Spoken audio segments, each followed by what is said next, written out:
रात के अंधेरे में जब सारा शहर सो जाता है तो कुछ जगहें जाग उठती है।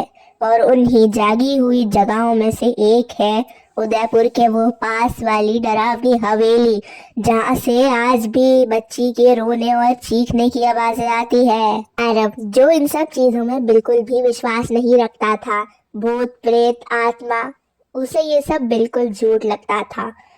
एक दिन आरव अपने काम से लौट रहा था, तभी उसकी बाइक अचानक से उस हवेली के सामने आकर बंद हो जाती है। हवा ठंडी थी, इतनी ठंडी जैसे किसी ने उसकी सांस छीन ली हो।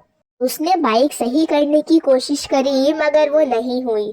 उसने वो रात वहीं बिताने का सोचा। जैसे ही वो हवेली के पास गया, दरवाजा खुद ब खुद खुल गया। अंदर बिल्कुल अंधेरा था, लेकिन सीढ़ियों पर छोटे गीले पैरों के निशान थे। अचानक से तेज हवा चलने लगी। आरव ने जैसे ही पीछे मुड़ के देखा, वहाँ कोई नहीं था। अचानक उसके कान के बिल्कुल पास से आवाज आई, भैया, क्या आप भी मुझे घर नहीं ले जाओगे? आरव एकदम कांप चुका था। उसने जैसे ही टॉर्च घुमाई, पीछे छोटी सी बच्ची खड़ी थी, सफेद आंखें, उल्टे पांव, बिखरे बाल। आरव झिझकते हुए पीछे हटा, लेकिन हवेली हंस पड़ी। लड़की ने धीरे से कहा, जब मैं रोई थी, चीखी थी, तब कोई नहीं था, अब तू सुनेगा। उस लड़की ने अपना चेहरा थोड़ा सा ऊपर उठाया और उसका चेहरा आधा जला हुआ था।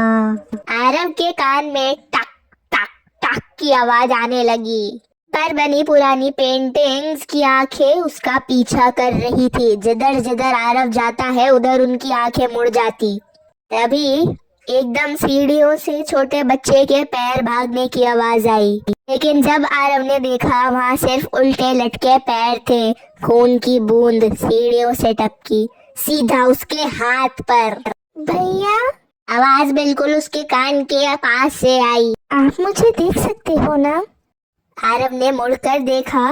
लड़की अब जमीन पर नहीं थी, वो छत से लटक रही थी। गर्दन बिल्कुल टेढ़ी और आंखें फटने जैसी हो रही थी। उसका मुंह धीरे धीरे खुला, इतना ज्यादा कि जबड़ा टूटने की आवाज आ चुकी थी। उसके मुंह के अंदर सिर्फ अंधेरा नहीं था, बल्कि और भी चेहरे थे। सब रो रहे थे एक साथ। आरव चीखा, लेकिन उसकी आवाज उसके ही कानों में गूंज गई। सारी लाइटें, लैंप एक साथ फट गए। जब मैं यहाँ मरी थी, तब भी ऐसे ही अंधेरा था। उसके नाखून आरव के गले में घुस गए। फिर सिर्फ एक आवाज आई, अब तुम्हारी बारी है मेरे प्यारे दोस्त।